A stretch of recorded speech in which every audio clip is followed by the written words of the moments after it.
Hello welcome back to wandering Som. बहुत दिनों बाद आप लोगों से फिर से मुलाकात हो रही है। It's been what about 5 months। Last we met was during ले दोबारा।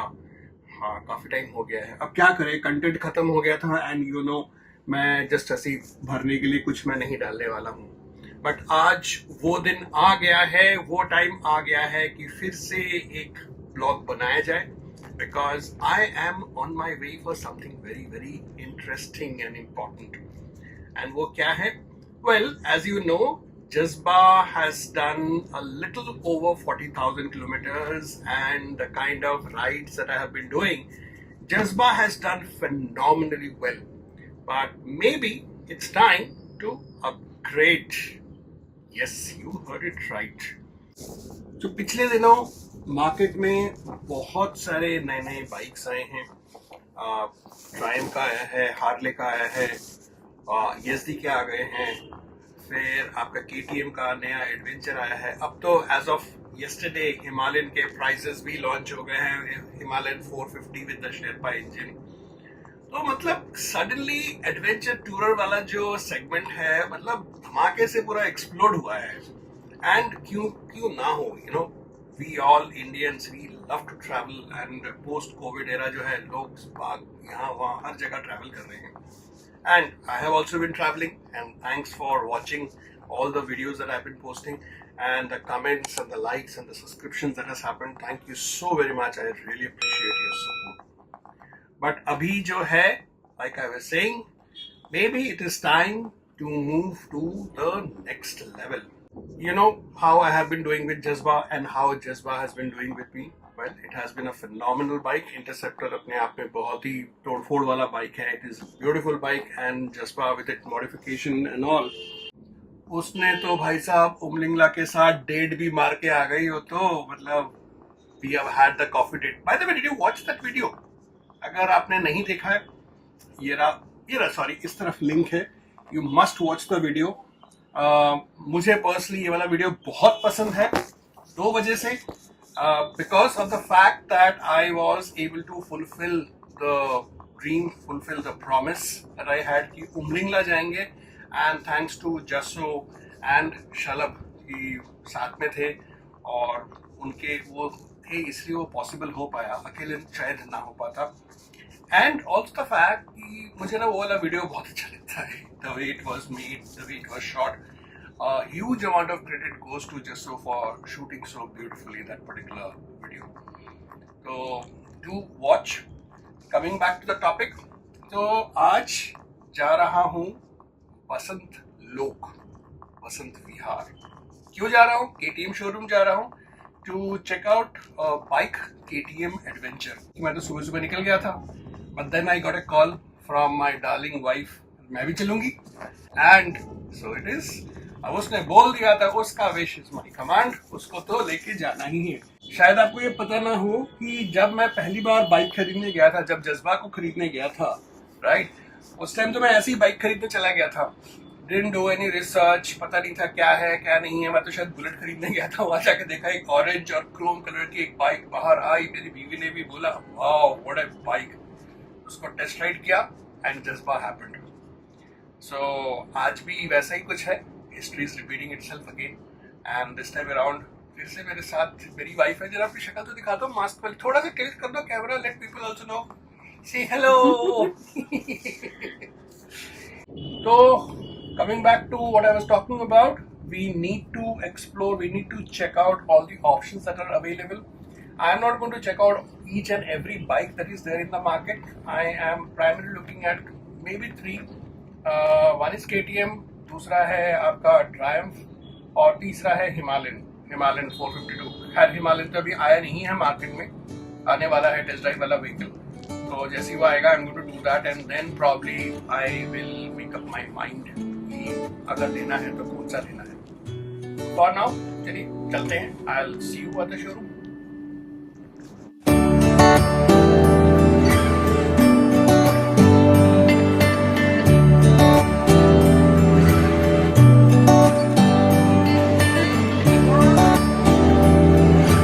Good old PR. World's oldest this barber shop. Okay, that's an interesting thing. Ah, there it is.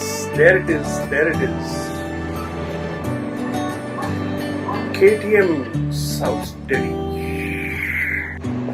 Let's go inside.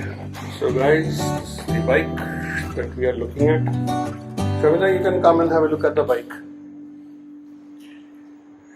ये कौन सा वाला मॉडल है?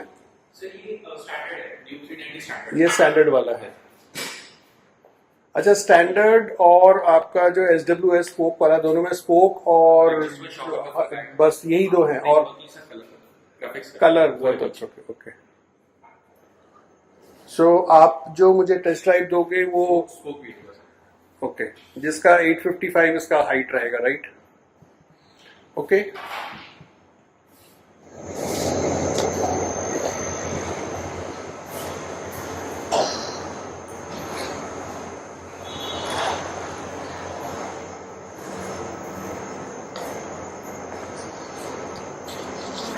so this is Duke 200 and इसका जो height है it is similar to जो adventure का जो लो वर्जन जो है ना, V वाला वर्जन जो है, it is similar to that। तो अभी V वाला वर्जन यहाँ पर शायद है नहीं, तो इसलिए I am sitting over here। तो it is उतना भी डिफिकल्ट नहीं है, टिप तो नहीं है। मेरा पंजा जो है पूरा नीचे आ जा रहा है, शो में पंजा over here। हाँ, साइड से दिखा दो। तो दोनों साइड से ही सेम हो रहा है। हील नहीं कर पा रहा हूँ, but I think it's okay, इतना तो मैनेज कर दूंगा। बाकी इसका obviously this particular doesn't work because of its entire economics. तो मुझे लग रहा है दूसरी बाइक आ गई है, चलते हैं उसी पे। Madam is all set for the test drive. Good good good. Where is the bike? तो पहले हम अपना हेलमेट वगैरह सब कुछ ले लेते हैं and let us go there.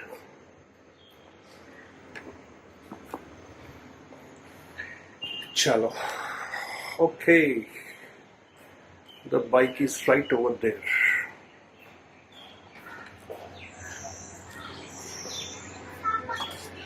Sir कुछ अच्छी अच्छी बातें बता दो इस बाइक के बारे में, क्या है क्या नहीं है।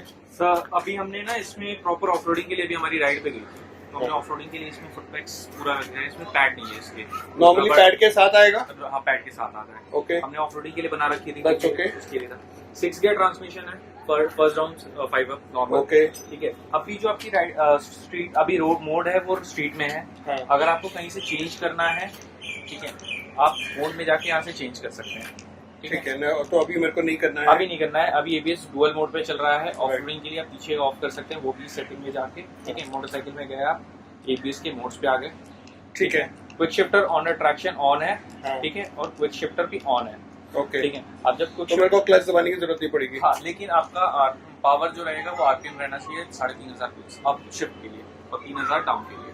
ठीक है, ठीक है, ये रहेगा। आप अपने हिसाब से एडजस्ट कर लेंगे सर, आपके हाथ के हिसाब से क्या एडजस्ट करना है, मतलब कितना आपको दूर चाहिए, कितना पास चाहिए, क्लच एंड ब्रेक दोनों, वो मैं आपको बता देता हूँ।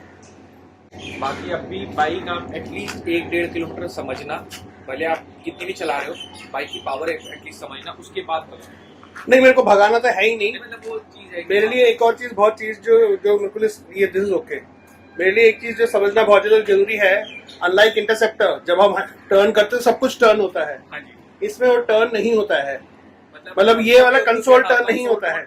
हाँ। ठीक है ना, so that's a very big difference. So visually लगता है कि बाइक घूम रही है, नहीं घूम रही है। So I need to get used to that. Okay, so this is the test drive वाला, so let's go for it.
So after a good cup of coffee, एक छोटे से बहुत nicely made joint के अंदर बहुत cute सा था, and we had really good cup of coffee and some brownie.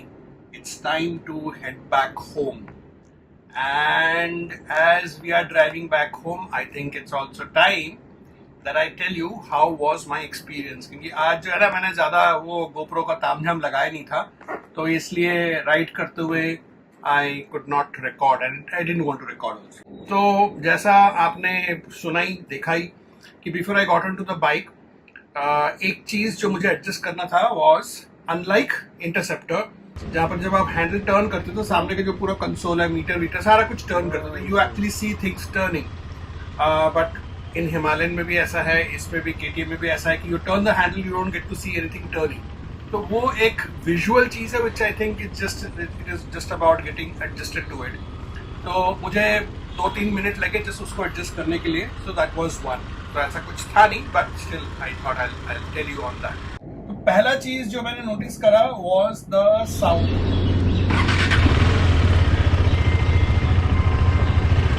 Sound of the engine. अब आदत है इतने सालों से इंटरसेप्टर चलाने की, and like most of the Royal Enfield bikes उसमें एक भारीपन है आवाज में. इंटरसेप्टर इज नॉट एग्जैक्टली धक धक धक धक धक धक धक धक, but still there is some, मतलब आवाज में एक वजन है. और इस केस में, KTM के केस में ऑब्वियसली वो वजन नहीं है. Well, it is not just limited और रिस्ट्रिक्टेड टू क्या बोलते हैं आवाज. KTM में वैसे भी वजन नहीं है. अपना इंटरसेप्टर, अपना जज्बा इज अबाउट 225 किलो, और सारा एक्सेसरीज ये वो लगा के तो थोड़ा और उसका जो है ना लोड बढ़ ही जाता है, उसका वेट बढ़ ही जाता है. This was so light. Despite of the fact, by the way, I rode with Sharmita. I was so lucky that she agreed to ride with me when I took the test drive. So जब वो करा, क्या हुआ?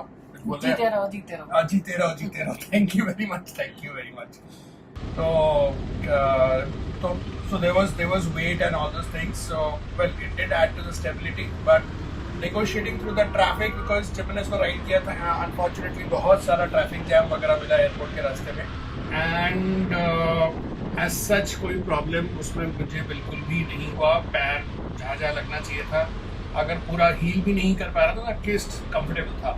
2-3 चीज़ें यहाँ पर, मेरा पैर क्यों लग रहा था नीचे ठीक से, because I am wearing my riding shoes, और while riding as in while I was doing the test ride, मैंने राइडिंग शूज पहन रखे थे.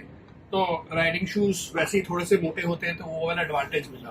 दूसरा, because my wife was sitting, तो पीछे से थोड़ा दब गया, उसका एडवांटेज मिला. एंड तीसरा, as the showroom guy was telling me, ये टेस्ट ड्राइव वाली व्हीकल है. जितने भी वीडियोस बने हैं KTM के और रैली वाले एंड ऑल दोस थिंग्स, वही पर्टिकुलर बाइक पे बनाया गया है. तो उसके चलते भी वो थोड़ा सा नीचे आ गया है, थोड़ा सा मतलब कंप्रेस हो गया है उसका सस्पेंशन, रियर सस्पेंशन. तो तीनों चीज़ों को मिला के उसका हाइट थोड़ा सा कम हुआ है.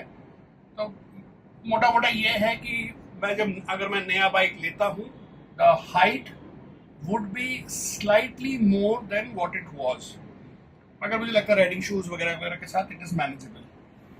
फिर एक चीज और जो बहुत अच्छा लगा वाज द जिप. अच्छा, जिप से पहले वाइब्रेशन की बात करते हैं. इंटरसेप्टर ट्विन इंजन है, और फॉर दैट मैटर कोई भी ट्विन सिलेंडर जो है उसमें वाइब्रेशन तो होता ही नहीं है. इसमें थोड़ा बहुत वाइब्रेशन था, because it's a single cylinder. मेरे दोस्त जो एडवेंचर को चलाते हैं पिछले काफ़ी टाइम से, उन्होंने बोला था थोड़ा सा रेव करो, आपका वाइब्रेशन गायब हो जाएगा. And that is exactly what it was. मैं 3000 के ऊपर जा रहा था तो वाइब्रेशन गायब, 3.5-4 पे जा रहा था तो वाइब्रेशन बिल्कुल ही गायब हो गया था. उसका जो पिकअप एंड वेट के चक्कर में जब मैं जिप कर रहा था ट्रैफिक के बीच में से, बिल्कुल मक्खन की तरह क्यों भाग जा रही थी. तो मुझे बड़ा मज़ा आ रहा था उसको चलाने में. मतलब वो एक जो हेवीनेस नहीं था बाइक के अंदर. तो और I think I road it for about 6 kilometre और मे बी 7 किलोमीटर्स. बहुत लंबा नहीं कर पाए. मुझे एक डर था कि उसका सीट कितना कंफर्टेबल होगा नहीं होगा फॉर मी, क्योंकि मुझे I have a tailbone rupture, तो I do need special seats at time, वरना मुझे दर्द हो जाता है बट में. तो after the ride it was very comfortable and there was no pain, nothing, even though the ride was too short to figure that thing out, but prelim level पे भी ऐसा कुछ हुआ नहीं. So I'm assuming that if I was to consider this bike and take it for long rides, शायद ये problem नहीं होगा. Because the seat area and the tank area is quite narrow. जैसे कुछ और भी senior bloggers ने कहा है, riders ने कहा है इसके बारे में. I was able to snug the petrol tank area quite nicely, which means अगर ऑफ रोड वगैरह कर रहा हूँ या काफ़ी हाई स्पीड पे कॉर्नरिंग वगैरह कर रहा हूँ, कुछ भी कर रहा हूँ, I would be able to do it pretty comfortable. वो चीज़ काफ़ी वो था. अगेन जो इंटरसेप्टर पे नहीं कर सकता उसको हाथ नहीं कर सकता. लास्ट मैं ये बोलूँगा कि इस बाइक को चला के मुझे एक चीज़ something that just struck to me is, ये ना एक दुष्ट बालक है, बहुत ही ज़्यादा दुष्ट बालक है. इसको अगर आप बोलोगे कि भाई तो शांति से बैठ, यहाँ पे चुपचाप बैठ, बिल्कुल नहीं बैठेगा. ही और this bike always needs to be on the run.